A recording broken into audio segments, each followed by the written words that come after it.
പ്രധാനമന്ത്രി നരേന്ദ്രമോദിക്ക് ഇന്ന് 75ാം പിറന്നാളാണ്. പ്രധാനമന്ത്രി എന്ന നിലയിലുള്ള മോദിയുടെ നേട്ടങ്ങളിലേക്ക് നമുക്കൊന്ന് പോകാം. ദിവിഷ് മണി വിശദീകരിക്കും. നരേന്ദ്രമോദി 75 വയസ്സിലെത്തുമ്പോൾ അദ്ദേഹം ഇന്ത്യൻ പ്രധാനമന്ത്രി കസേരയിൽ 11 വർഷവും പിന്നിടുകയാണ്. ഈ കാലം അത്രയും അദ്ദേഹത്തിന് മുകളിൽ നിൽക്കാൻ സ്വന്തം പാളയത്തിലോ പ്രതിപക്ഷ നിരയിലോ ഒരു നേതാവ് ഉണ്ടായിട്ടില്ല എന്നതാണ് വാസ്തവം. ഒപ്പം 2014 മുതൽ ഇങ്ങോട്ടുള്ള ഓരോ തെരഞ്ഞെടുപ്പിലും BJPയുടെ ഏറ്റവും വലിയ ആയുധമെന്നത് പ്രധാനമന്ത്രി നരേന്ദ്രമോദിയുടെ മുഖം തന്നെയാണ്. പ്രധാനമന്ത്രി നരേന്ദ്രമോദിക്ക് കീഴിൽ ഭാരതം എത്തിച്ചേർന്ന നേട്ടങ്ങളിലേക്കാണ് നമ്മൾ വേഗത്തിൽ പോകുന്നത്. അതിലേറ്റവും പ്രധാനം ക്ഷേമ പ്രവർത്തനങ്ങളിലെ അദ്ദേഹത്തിൻ്റെ സാധ്യതകളും അദ്ദേഹം മുന്നോട്ട് വെച്ച പദ്ധതികളുമാണ്. പ്രധാനമന്ത്രി ആവാസ് യോജന ഏറ്റവും വലിയ തോതിൽ ഉത്തരേന്ത്യയിലെ ഗ്രാമീണ മേഖലകളിലടക്കം വലിയ സ്വാധീനം ചെലുത്തിയ പദ്ധതിയാണ്.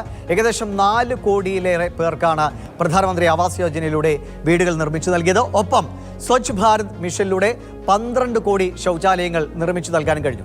ഇതിനോട് ചേർത്ത് വെക്കേണ്ട മറ്റൊന്നാണ് പ്രധാനമന്ത്രി ജൻ ധൻ യോജന. ഏതൊരു സാധാരണക്കാരനും ഒരു ബാങ്ക് അക്കൗണ്ട് ഉണ്ടാവുക എന്നതാണ് ഈ പദ്ധതി ലക്ഷ്യം വെച്ചത്. അത് വലിയ അളവിൽ വിജയിക്കുകയും ചെയ്തു. എല്ലാവർക്കും ബാങ്ക് അക്കൗണ്ടുകൾ സാധ്യമാക്കാൻ കഴിഞ്ഞു. മറ്റൊന്നാണ് ഗരീബ് കല്യാൺ യോജന എന്നത്. അതും വലിയ നേട്ടമായി പ്രകീർത്തിക്കപ്പെടുന്നതാണ്. 80 കോടി പേർക്കാണ് കോവിഡ് കാലത്ത് സൗജന്യമായി ഭക്ഷ്യധാന്യം നൽകാൻ ഈ പദ്ധതിയിലൂടെ കഴിഞ്ഞത്. ഒപ്പം ചികിത്സാ രംഗത്തുണ്ടായ ഒരു വലിയ പദ്ധതി എന്നത് ആയുഷ്മാൻ ഭാരതാണ്. ഏകദേശം 55 കോടി പേർക്കാണ് ആയുഷ്മാൻ ഭാരത് എന്ന ചികിത്സാ സഹായ പദ്ധതിയിലൂടെ വലിയ തോതിൽ ധനസഹായം ലഭിച്ചത്. ഇപ്പോഴും ഒട്ടേറെ സംസ്ഥാനങ്ങളിൽ ലക്ഷക്കണക്കിന് പേർ ഈ ചികിത്സാ പദ്ധതിയുടെ സഹായം സ്വീകരിക്കുന്നുണ്ട്. ഇനി സാമ്പത്തിക രംഗത്തേക്ക് വന്നാൽ രാജ്യത്തിന്റെ സാമ്പത്തിക രംഗത്ത് വലിയ കുതിപ്പുണ്ടാക്കാൻ പ്രധാനമന്ത്രി നരേന്ദ്രമോദിക്ക് കീഴിൽ രാജ്യത്തിന് കഴിഞ്ഞു എന്നത് വാസ്തവമാണ്. 2014 10ാം സ്ഥാനത്തുണ്ടായിരുന്ന ഇന്ത്യയുടെ സാമ്പത്തിക രംഗം ഇപ്പോൾ ലോകത്ത് 4ാം സ്ഥാനത്തേക്ക് കുതിച്ചുയർന്നു എന്നത് അതിൻ്റെ ഏറ്റവും പ്രകടമായ നേട്ടമാണ്. ഒപ്പം വരും നാളുകളിൽ ഏറ്റവും വേഗത്തിൽ കുതിച്ചുയരുന്ന അല്ലെങ്കിൽ വളർച്ചാ നിരക്ക് പ്രകടിപ്പിക്കുന്ന സാമ്പത്തിക രംഗമായി നമ്മുടെ രാജ്യത്തിൻ്റേത് മാറുകയും ചെയ്തിട്ടുണ്ട്. ഇനി സാമ്പത്തിക മേഖലയിൽ തന്നെ എടുത്തിട്ടുള്ള പ്രധാനപ്പെട്ട ചില നയങ്ങളാണ്. അതിലേറ്റവും പ്രധാനമാണ് 2017 അവതരിപ്പിച്ച GST-യുടെ ഈ കഴിഞ്ഞ ദിവസങ്ങളിൽ അവതരിപ്പിക്കപ്പെട്ട 2 സ്ലാബുകളിലേക്കുള്ള മാറ്റമടക്കം അത് വലിയ തോതിൽ സാധാരണക്കാർക്ക് ഗുണം ചെയ്യുന്നതാണ്. 22 മുതൽ അതിൻ്റെ നേട്ടങ്ങൾ സാധാരണക്കാരിലേക്ക് എത്തുകയും ചെയ്യും.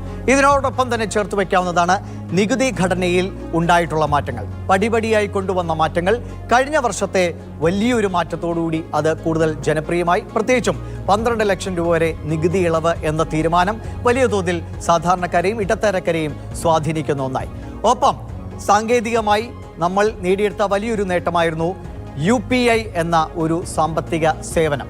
അത് 2016 ആരംഭിച്ചത്. അന്ന് വലിയ തോതിൽ അതിനെതിരെ ചില വിമർശനങ്ങൾക്ക് ഉയർന്നെങ്കിൽ ഇന്ന് ഏതൊരു സാധാരണക്കാരനും ഉപയോഗിക്കുന്ന ഒരു സാമ്പത്തിക പ്ലാറ്റ്ഫോമായി UPI മാറിയിട്ടുണ്ട്. മറ്റു പല രാജ്യങ്ങളും നമ്മുടെ ഈ സാങ്കേതിക വിദ്യ കടമെടുക്കുന്നു എന്നതുകൂടി അതിൻ്റെ നേട്ടത്തെ ഉയർത്തിക്കാട്ടുന്നു. ഇതിലൊക്കെ ഒപ്പം നിൽക്കുന്ന ഏറ്റവും പ്രധാനപ്പെട്ട മറ്റൊന്നാണ് ദേശീയപാതാ വികസനത്തിൽ രാജ്യം നേടിയിരിക്കുന്ന കുതിപ്പ്.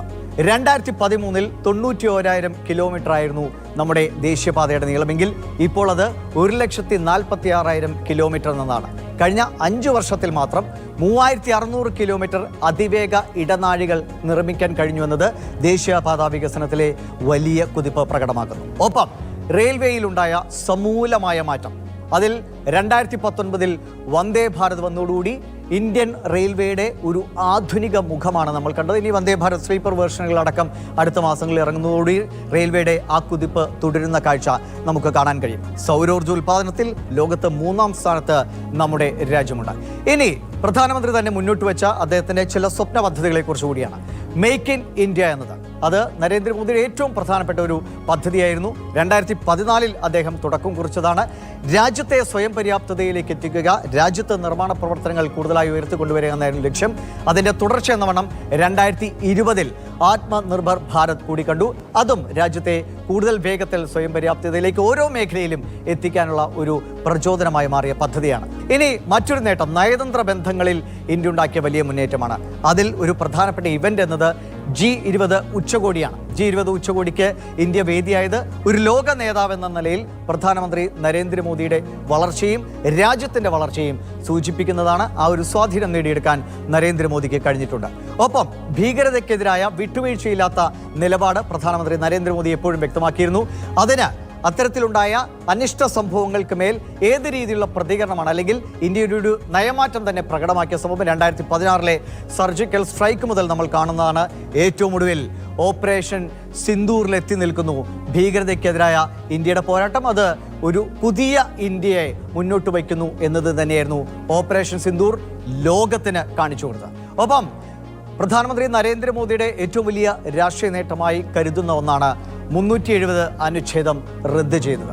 അങ്ങനെ ജമ്മു ആൻഡ് കാശ്മീരിനെ അവരുടേതായ, അല്ലെങ്കിൽ മാറി നിന്ന ഒരു രാജ്യത്തിൻ്റെ നിയമങ്ങളിൽ നിന്ന് മാറി നിന്ന നിയമമായി നടന്ന മേഖലയെ രാജ്യത്തിൻ്റെതാക്കി മാറ്റുന്ന ഒരു വലിയ പ്രവർത്തനം കൂടിയായിരുന്നു 370 അനുച്ഛേദം റദ്ദ് ചെയ്യൽ. അങ്ങനെ അത് വലിയ രാഷ്ട്രീയ വിജയമായി നിൽക്കുന്നു. ഒപ്പം ക്ഷേമ പ്രവർത്തനങ്ങളടക്കം ഒരുപാട് പദ്ധതികളുമായി മുന്നോട്ട് പോകുന്നു. 2047 ആകുമ്പോഴേക്കും ഇന്ത്യയെ ഒരു സൂപ്പർ പവറിലേക്ക് എത്തിക്കുക എന്ന വലിയ സ്വപ്നം, മിഷൻ 2047 എന്ന മിഷനുമായാണ് പ്രധാനമന്ത്രി പലപ്പോഴും രാജ്യത്തെ ജനങ്ങളെ അഭിസംബോധന ചെയ്യാറ്. എന്തായാലും ഈ നേട്ടങ്ങൾ രാജ്യത്തിന് മുതൽക്കൂട്ടാണ്. അത് മുന്നോട്ട് പോകട്ടെ. പ്രധാനമന്ത്രി നരേന്ദ്രമോദിക്ക് പിറന്നാൾ ആശംസകൾ.